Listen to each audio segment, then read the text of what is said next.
Então, nessa aula, a gente vai ver esses três tópicos. A gente vai ver o princípio da boa ordenação, certo? Aí vamos fazer um exemplo. Vamos falar um pouco de indução finita e vamos fazer também exemplos. E para finalizar a aula, a gente vai falar sobre divisibilidade, certo? A gente vai definir o que é divisibilidade nos inteiros, certo? E vamos ver também algumas propriedades imediatas, beleza? Então, vamos lá. Então, primeiro vamos definir o que é o princípio da boa ordenação, certo? Que é o que a gente chama de PBO. Princípio da boa ordenação. O que é que ele diz? Ele diz que todo subconjunto dos naturais, certo?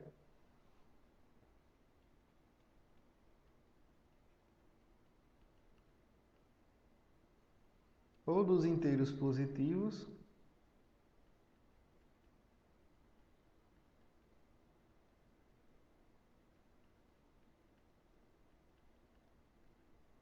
certo? Contém um elemento mínimo. Ou seja, contém um elemento que é menor do que todo mundo. Então, o princípio da boa ordenação afirma isso, que se você pegar qualquer subconjunto não vazio de inteiros positivos, sempre vai existir nele um elemento mínimo, certo? Um menor elemento. Então, como exemplo, vamos fazer o seguinte.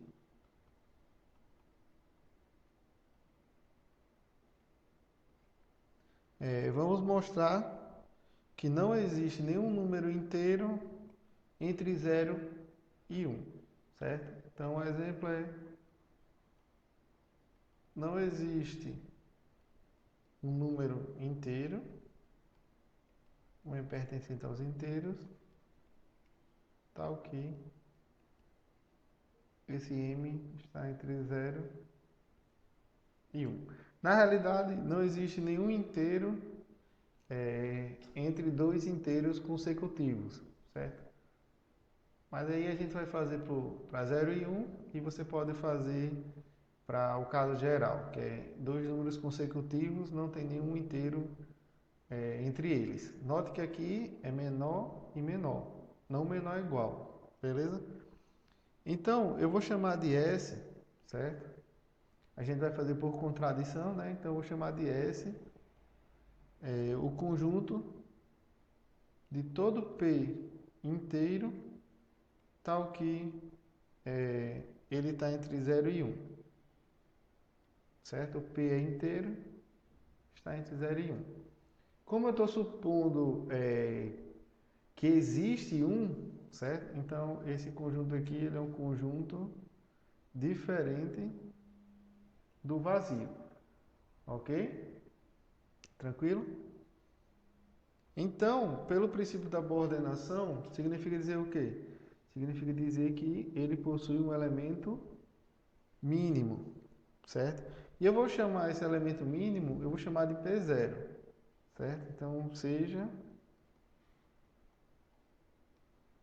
P0 pertencente a S o elemento mínimo,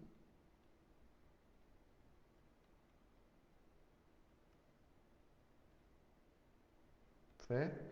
Porque o princípio da boa ordenação afirma que qualquer que seja o conjunto não vazio de inteiros positivos, ele existe lá um elemento mínimo, certo? Agora note que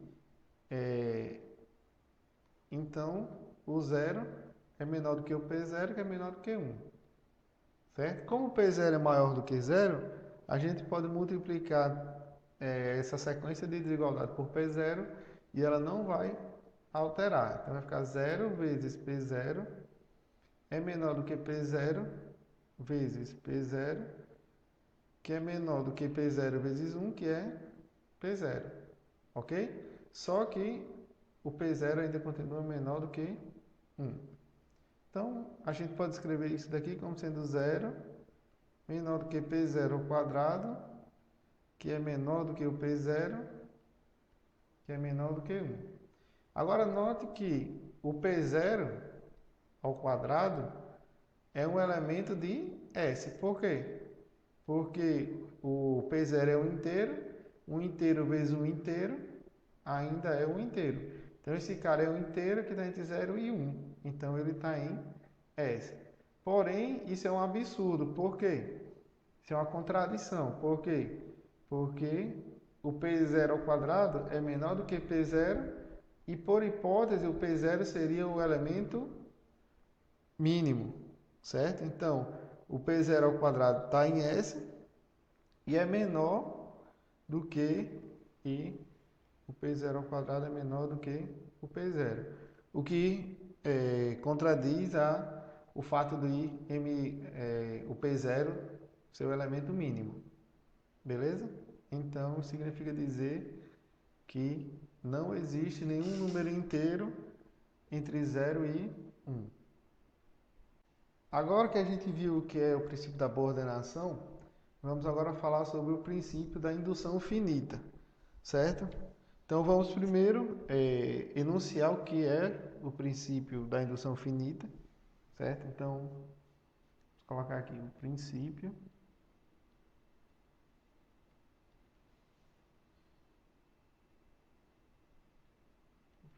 da indução finita, certo? Então, se a gente tiver um B, um subconjunto qualquer dos inteiros positivos,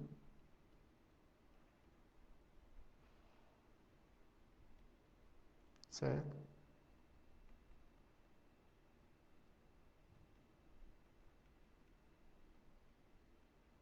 Então, você vai pegar um subconjunto qualquer dos inteiros positivos. Se esse conjunto, se B,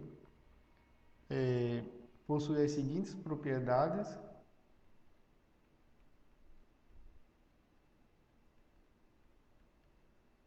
as seguintes condições, certo? São só duas.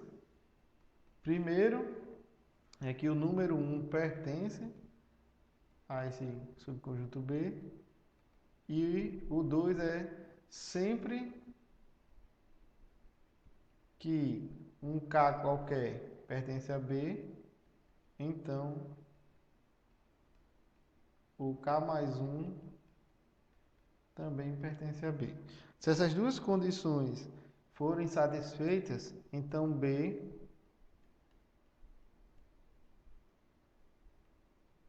contém todos os inteiros positivos.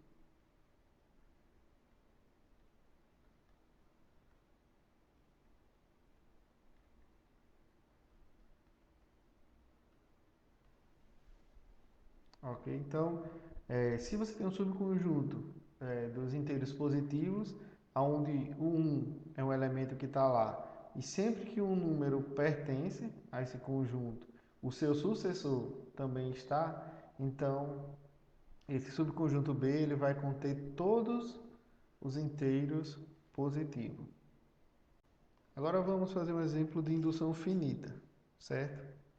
Então, eu quero mostrar aqui uma certa propriedade, 1 mais 2 até n é igual a n vezes n mais 1 sobre 2, onde n é um natural diferente de zero. Os naturais não nulos.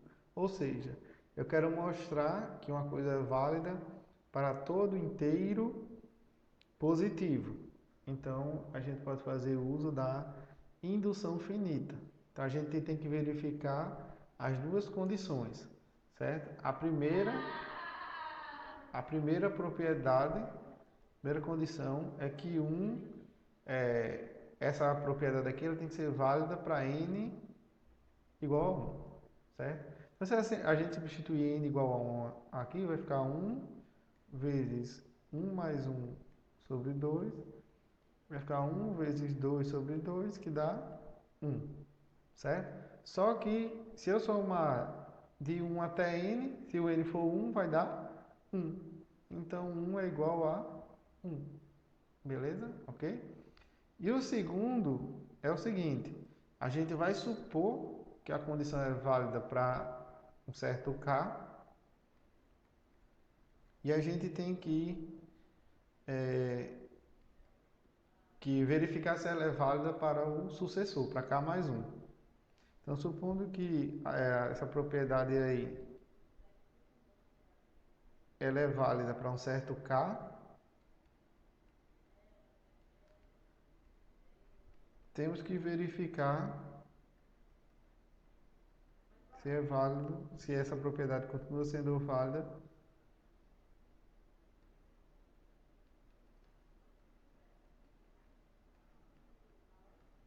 para K mais 1. Ok? Então, é sempre assim. Então, se eu quero verificar se essa propriedade é válida para K mais 1, a gente tem que fazer o quê? Ó? Eu vou pegar 1 mais 2 mais K mais o próximo termo. Quem seria o próximo termo? K mais 1. Ok? Só que a soma de 1 até K, pela hipótese de indução, é quem? K vezes K mais 1 sobre 2, mais K mais 1. Aqui a gente só substituiu essa soma de 1 até K, a gente substituiu pela hipótese, ok? Agora eu quero somar uma fração com um número inteiro. Então eu faço o quê? Tiro o mínimo múltiplo comum.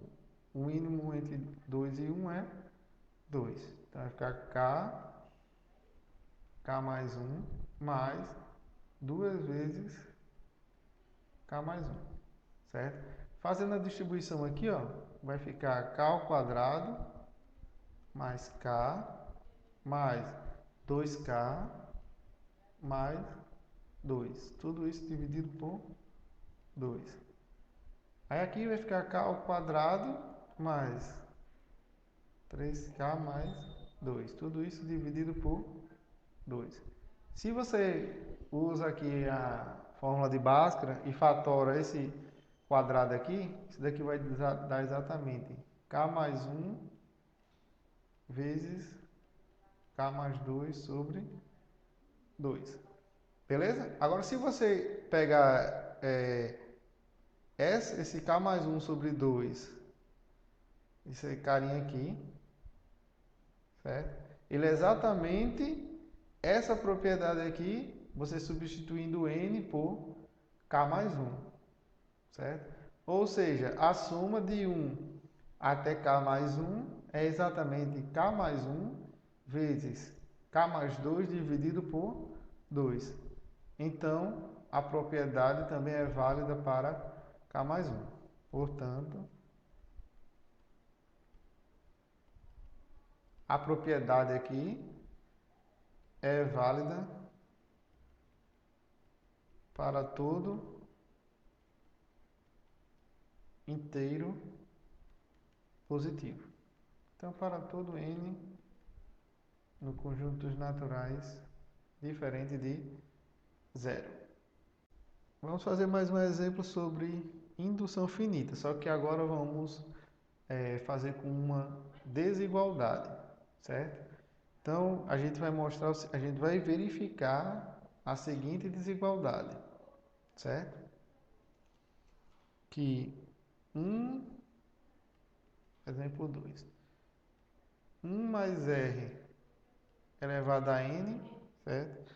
É sempre maior ou igual que 1 mais N vezes R, onde o N é um natural diferente do zero e o R é maior do que menos 1, certo? Lá na frente vocês vão ver o que é essa desigualdade. Então a primeira coisa, sempre que você quer mostrar alguma coisa por indução, você tem que sempre verificar se é válido para n igual a 1, certo? Então, ó, se a gente substituir n igual a 1 aqui, vai ficar simplesmente 1 mais r elevado a 1, que é 1 mais r.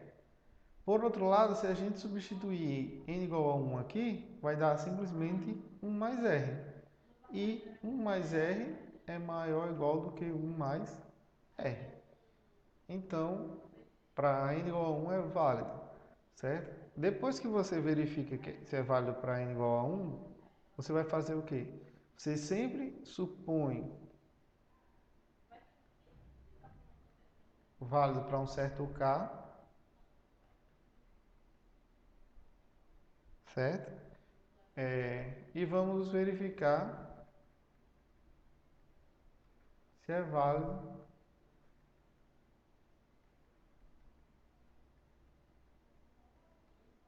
para k mais 1,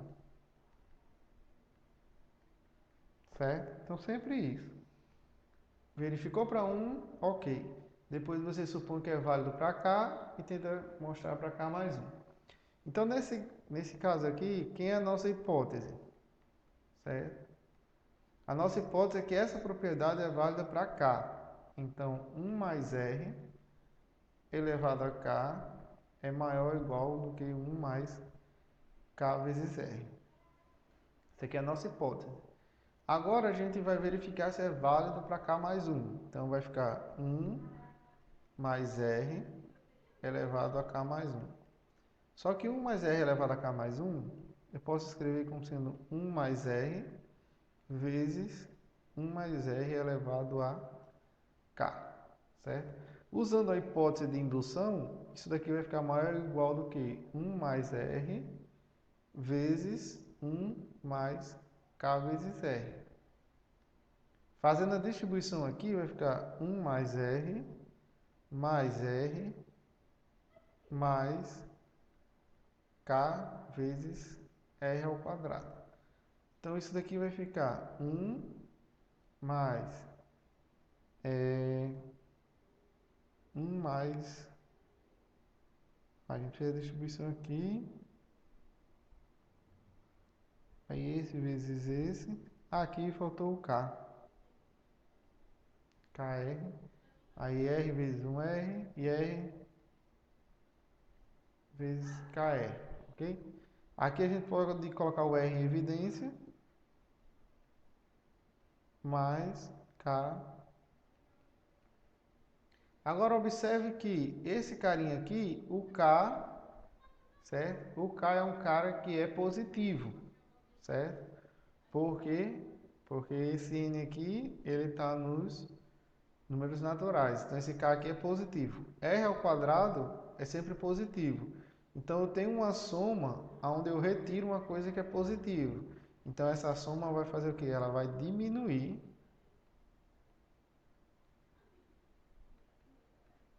Certo? Então agora veja o que foi que a gente mostrou. A gente mostrou que 1 mais r elevado a um expoente, certo? Natural, é maior ou igual do que 1 mais esse r vezes esse expoente. Ou seja, é exatamente o que a gente queria. Certo? Então isso significa dizer que a propriedade é válida para todo número natural diferente de zero. Agora vamos ver a segunda forma do princípio da indução finita. Certo? Então, segunda forma para o princípio da indução finita. Certo? Então, a gente vai precisar de novo de um subconjunto dos números inteiros, então seja B um subconjunto dos inteiros positivos,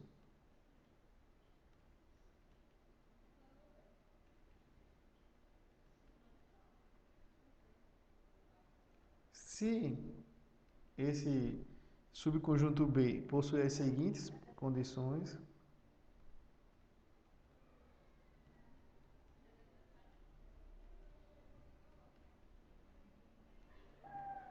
Também são duas, certo? Quais são as condições? Primeiro é que o 1 tem que pertencer a B, certo? E a segunda é que K mais 1 pertence a B, certo? Sempre que os anteriores sempre que 1, 2, até o K pertence a B. Se essas duas condições são satisfeitas, então B contém todos os inteiros positivos.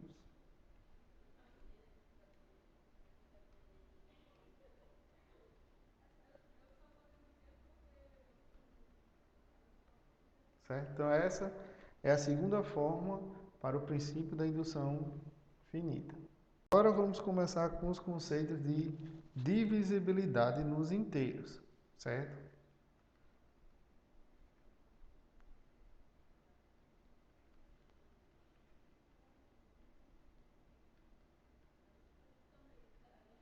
Então, quando é que a gente diz que um número é divisível por outro? Então, se a gente pegar dois números inteiros, certo? A gente vai dizemos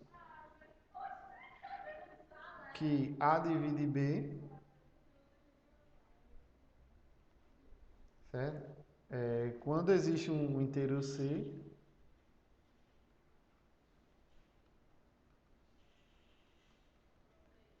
um número C que também é inteiro, tal que o B é igual a vezes C. Certo? Nesse caso, a gente vai usar a seguinte notação. Quando isso acontecer, aí a gente vai usar a seguinte notação. A barrinha B. A divide B. Aí em alguns lugares você também pode encontrar que o B é um múltiplo de A, certo? Mas aqui a gente vai usar mais o conceito de A divide B. Só que, dependendo do livro que você vai estudar, pode ter lá também que o B é um múltiplo de A, certo? E quando o A não divide o B, quando A não divide B, usaremos aí essa barrinha com um corte assim B. Significa dizer que o A não divide B. Ou seja, não existe nenhum inteiro tal que o B é A vezes esse inteiro. Então, um exemplo bem simples aqui seria, por exemplo, que se o B for 4, certo? E o A for 2. 2 divide 4. Por quê? Porque 4 é igual a 2 vezes 2. E esse 2 aqui é um inteiro. Certo? Outro exemplo. 3 divide 12. Porque o 12 é 3 vezes 4. Porque 4 é um inteiro. Agora, 5 não divide 17. Por quê? Porque não existe nenhum inteiro, certo? Tal que o 17 seja 5 vezes esse inteiro.